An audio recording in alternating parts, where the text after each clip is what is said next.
Bienvenidos a la anteúltima clase de Romanos. Vamos que ya lo tenemos, ¿eh? Vamos a estar continuando con los capítulos de frutos que empezamos hace unos días y en este caso particular vamos a ver los capítulos 13 y 14. El capítulo 13 de Romanos nos habla de un tema particular que muchas veces es difícil para algunos cristianos y es obedecer y someternos a toda autoridad, inclusive a las autoridades civiles. Incluso nos habla de cómo debemos comportarnos en las relaciones con nuestro prójimo.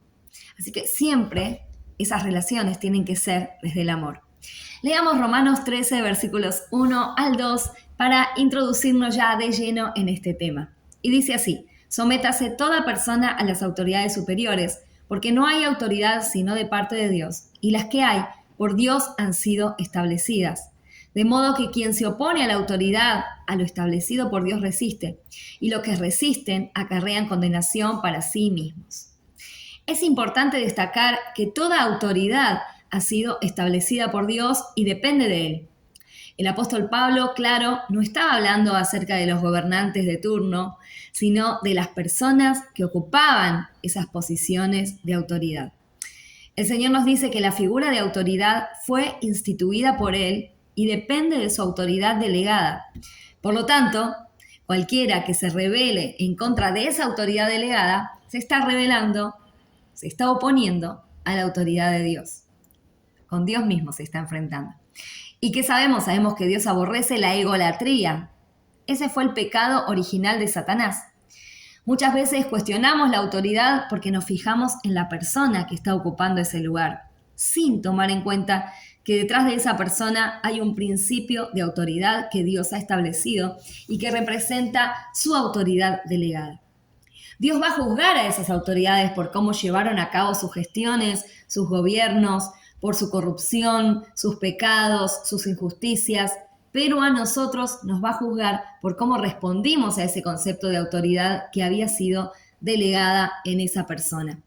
Siempre que una persona se mantenga dentro del marco de autoridad, la palabra de Dios nos dice que, y nos manda que tenemos que obedecerlos, pero que cuando esa persona se corre del marco de autoridad, solamente en ese caso, cuando nos insta como cristianos a pecar o a ir en contra de nuestras convicciones, en ese caso sí, la palabra de Dios nos autoriza, en esos casos sí, a desobedecer a la autoridad civil.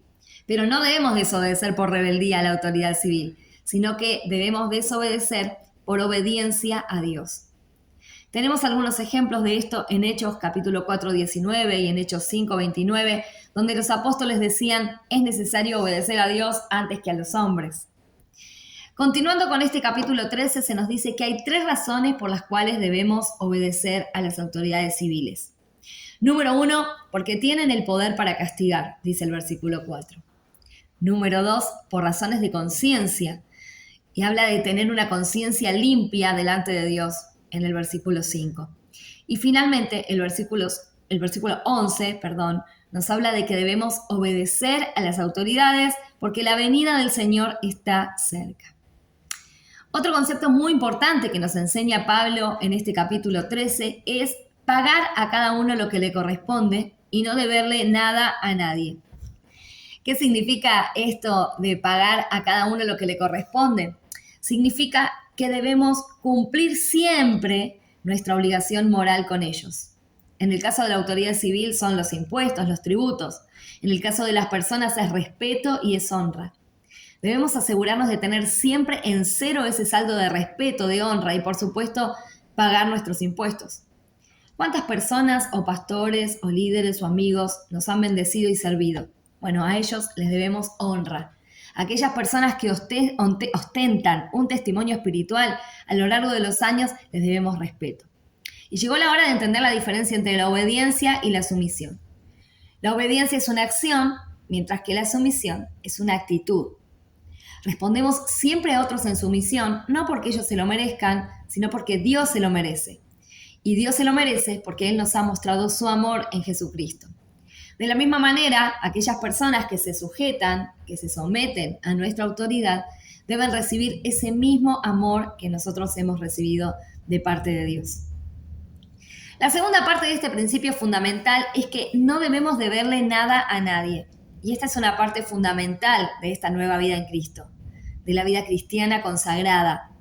Pero antes de continuar con este concepto, quiero explicarte el concepto de deuda real. ¿Y qué es? Una deuda se produce cuando nuestros pasivos, esto es lo que debemos, es mayor que nuestros activos. Esto quiere decir lo que tenemos o lo que poseemos.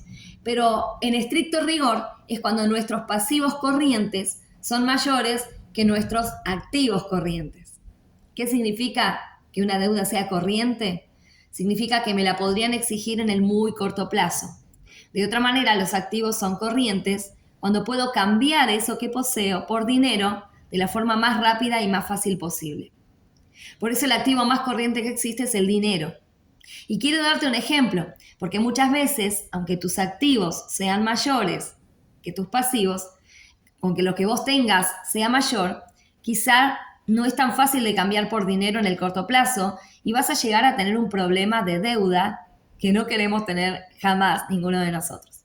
Si, por ejemplo, compras un auto con una tarjeta de crédito, vamos a hacer un caso ficticio, sé que no se puede comprar un auto con una tarjeta de crédito, tranquilo, pero ponele, ¿no? Compras un auto con una tarjeta de crédito y lo que puede terminar pasando, y esto es un extremo claramente, lo que puede terminar pasando es que vos no puedas pagar tu tarjeta de crédito y después te cueste vender ese auto, no lo puedas vender o quizás tengas que hacer demasiados trámites para hacerlo y por lo tanto no llegues a tiempo a pagar las tarjetas de crédito en las que te endeudaste. Ahí está, se me lengua la traba.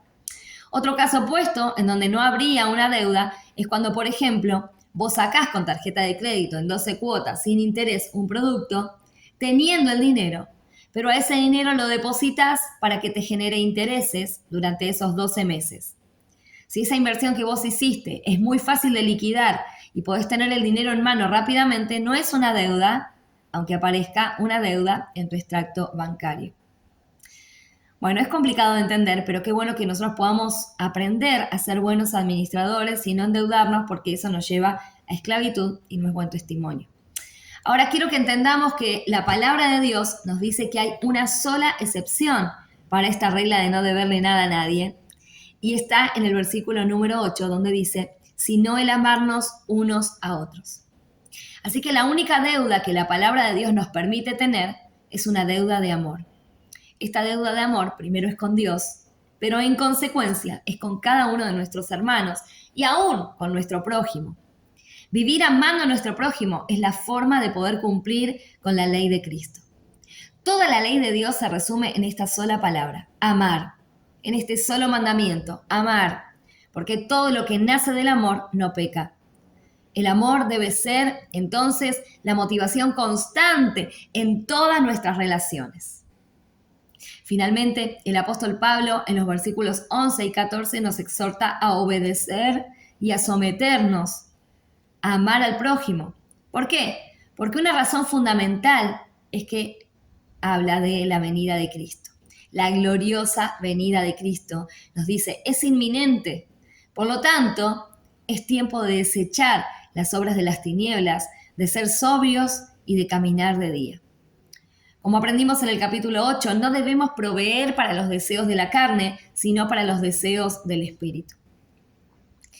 A continuación seguiremos con el capítulo número 14, que nos habla acerca de que nuestros frutos espirituales no son solamente para nuestro beneficio, sino que son para la edificación del cuerpo de Cristo. Y para eso es muy importante cuidar las relaciones que tenemos con cada uno de los miembros del cuerpo de Cristo. Esto es fundamental para tener una vida cristiana consagrada.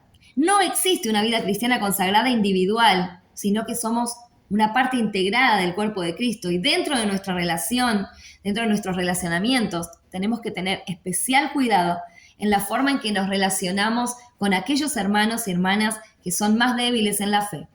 Y de esto nos va a hablar fundamentalmente en este pasaje.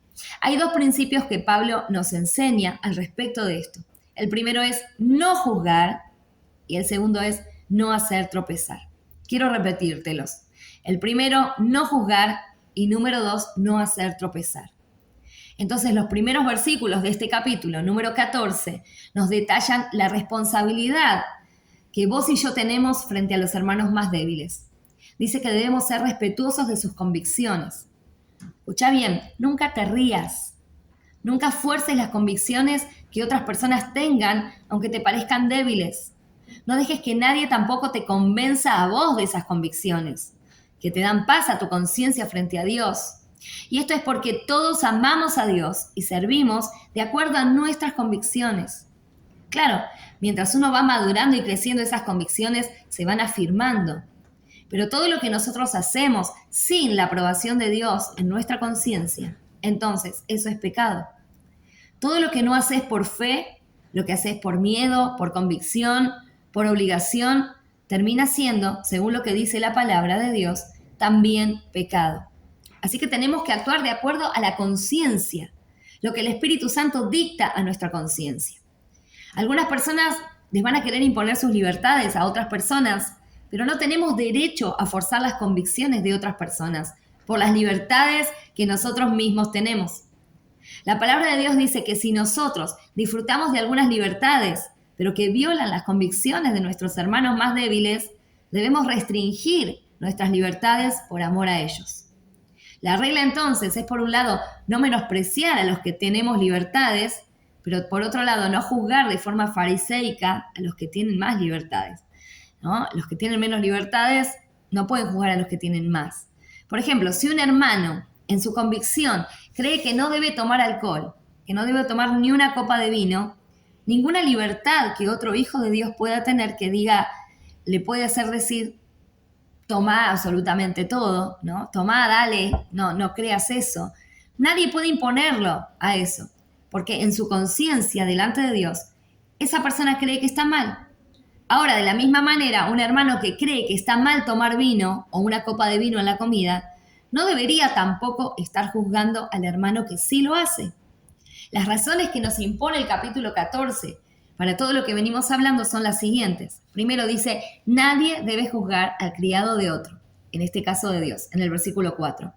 Así que ni vos ni yo podemos juzgar al criado o al siervo que es del Señor.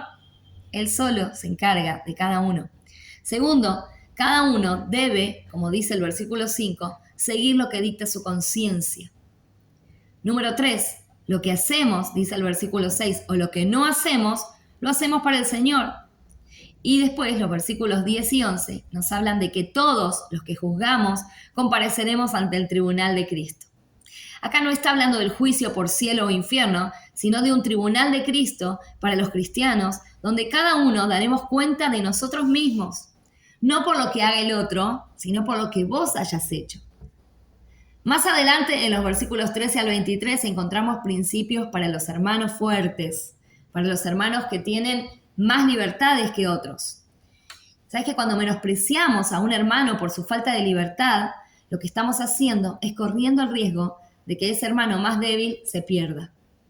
Ningún argumento, ninguna discusión, ninguna diferencia que puedas tener es más importante que la vida de ese hermano. Por él, Cristo Jesús murió. Para Dios no hay nada más importante. Por lo tanto, nunca podemos hablar esto sin importar la explicación que vos tengas o que le digas a Dios, yo tenía razón, ¿no? Estoy discutiendo y yo tenía razón. Esto es así, ¿no? Porque está en este versículo. Cuando mediante tu libertad haces tropezar al hermano, entonces te está saliendo de la regla de oro que tenemos que vivir en nuestras relaciones, que es el amar. El amor tiene que estar por encima de todo. Así que no nos proponemos ganar discusiones, nos proponemos amar a todos. Por lo tanto, debemos andar como dice el versículo 15. Andad siempre en amor en vuestras relaciones con vuestros hermanos. El amor es el valor supremo que rige todas nuestras relaciones dentro del cuerpo de Cristo. Finalmente quiero darte algunos principios para vivir sin ofensa, para no enojarte con los demás. Qué importante. Primero, Romanos 14, del 8 al 9, dice, viví bajo el señorío de Jesucristo. Segundo, el versículo 10 de Romanos 14 dice, viví a la luz del trono del juicio de Dios. Número 3, el versículo 15 nos dice, nos invita a vivir sin apartarte del camino del amor. Número 4, el versículo 15, es la segunda parte, dice, viví a la luz del Calvario. Número 5, el versículo 18 dice, viví aceptado por Dios y aprobado por los hombres. Número 6, el versículo 19 nos dice vivir en una actitud de armonía y mutua edificación con los hermanos. Número 7, los versículos 22 al 23 dice viví a la luz de las convicciones de tu fe. Es importante que entendamos esto. Cuanto más te ofendés, más muestra de lo débil que sos. Los hermanos más fuertes son aquellos que pasan por alto la ofensa. Cuanto más maduro sos, menos te ofendés, más menospreciás la ofensa y más rápido sos para perdonar y para amar. Por lo tanto, como valor supremo, para ir cerrando este capítulo 14, debemos no juzgarnos. Esta es la segunda regla de oro. Porque cuando nos juzgamos, ¿sabés qué estamos haciendo? Estamos bajando a nuestro hermano. Y él después nos baja a nosotros. Y lo único que hacemos como cuerpo de Cristo es ir bajando el nivel espiritual. En cambio, cuando nos honramos, cuando hablamos bien del otro, cuando nos respetamos, cuando nos edificamos, lo que hacemos es levantarnos y levantarnos y levantarnos uno al otro, y es así como el cuerpo de Cristo es edificado para llegar a la altura de ese varón perfecto, Jesucristo. Finalmente, si avanzamos un poco más en los versículos de no solamente el capítulo 14, sino que ya nos metemos en el capítulo 15, terminamos hablando del apóstol Pablo, nos habla de este tema, concluye con lo siguiente. Número 1, los fuertes debemos soportar las flaquezas de los más débiles. Y este es un mandamiento del Señor. Número 2, no debemos agradarnos a nosotros mismos, sino agradar al prójimo para poder edificarlo, sabiendo que ni aún Cristo se quiso agradar a sí mismo. Número 3, tenemos que estar unánimes para glorificar a Dios y Padre de nuestro Señor Jesucristo. Y finalmente, en el versículo 7 del capítulo 15, tenemos que recibirnos unos a otros. ¿Qué significa esto? Aceptarnos unos a otros sin importar nuestras diferencias y hacer todo esto para la gloria de Dios.